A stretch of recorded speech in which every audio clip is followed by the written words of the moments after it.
દુનિયામાં સેવા કરવા માટે પૈસાની જરૂર નથી, પરંતુ તમારા મનમાં પરોપકાર અને સેવાકીય પ્રવૃત્તિ કરવા મનમાં ભાવ હોવો જરૂરી છે. આવા જ એક સેવાભાવી વૃદ્ધ બનાસકાંઠાના ડીસામાં છે, જેઓ 85 વર્ષની ઉંમરે પણ સામાન્ય ચાની કીટલી ચલાવી પગમાં તકલીફ હોવા છતાં પોતાનું જીવન અબોલ પશુ પક્ષીઓ માટે સમર્પિત કરી દીધું છે. વર્ષોથી તેઓ અબોલ જીવોની નિયમિત સેવા કરી પુણ્યનું ભાથું બાંધી રહ્યા છે. જાણીએ.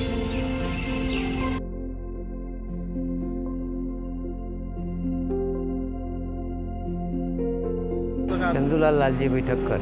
કેટલી ઉંમર છે? કેટલો અભ્યાસ કરેલો છે? 80 આસપાસ. કેટલો અભ્યાસ કરેલો છે? કોઈ નહીં. શું વ્યવસાય કરો છો? ચાની લારી છે. કઈ જગ્યા છે? બગીચે. પરિવારમાં કેટલા સભ્ય તમારા ઘરે? મારી પાસે 2 જણ જ છીએ હાલ. દીકરા દીકરીઓ? દીકરા હતા એક જ છે, ફરતા રોમ થઈ ગયા. ઓકે, ચાના વ્યવસાયમાં તમે દિવસની કેટલી રોજગારી મેળવો છો? ખાલી 201 રૂપિયા કમાતા આવીશું. કાકા, તમે સેવા કરો છો, કયા પ્રકારની સેવા કરો છો? બસ આ કોઈ કબૂતરન દોણા, ગાય કૂતરન રોટલા, કીડીને કીડીને કરું આવું. કેટલા વર્ષથી કરો છો? આ તો ઘણો ટાઈમ થઈ ગયો, કોઈ નક્કી નહીં આનું. કાકા, પગે તકલીફ છે? આ પગે તકલીફ મારે એક પગે ફ્રેક્ચર છે, એક પગે તકલીફ બીજી થઈ ગઈ છે, 2 પગે તકલીફ છે.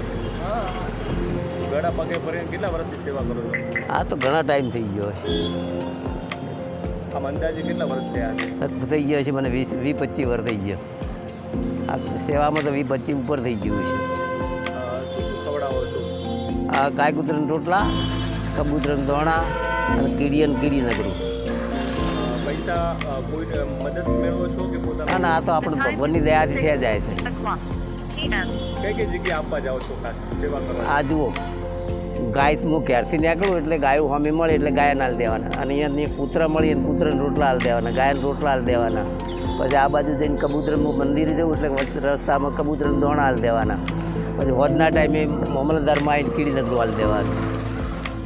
કેટલું આપો છો? કેટલા રોટલા બનાવો છો? કેટલું નક્કી ન હોય, બધાને થોડું આપી જ દેવાનું. હું એવું કહેવા માગું છું કે હું જે સેવા કરું છું લોકોને એમ થાય તો લોકો પણ સેવા કરે, તો લોકો એને કબૂતરને દોણા મળી રહે, ગાયને ઘાસ મળી રહે, કૂતરાને રોટલા મળી રહે, કોઈ ગરીબને રોટલો પણ મળી રહે. એવું બધું દરેક ભાઈઓ આગળ આવે ને કામ કરે, આવું તો બહુ સારા માટે એમને લાભ મળે થોડો. બીજા કે ડીસામાં સામાન્ય ચાની કીટલી ચલાવનાર ચંદુભાઈ ઠક્કર નામના વ્યક્તિ છેલ્લા ઘણા સમયથી અબોલ પશુ પક્ષીઓની સેવા કરી રહ્યા છે, તેમજ અન્ય લોકોને પણ આવા અબોલ પશુ પક્ષીઓની સેવા કરવા માટે અપીલ કરી રહ્યા છે.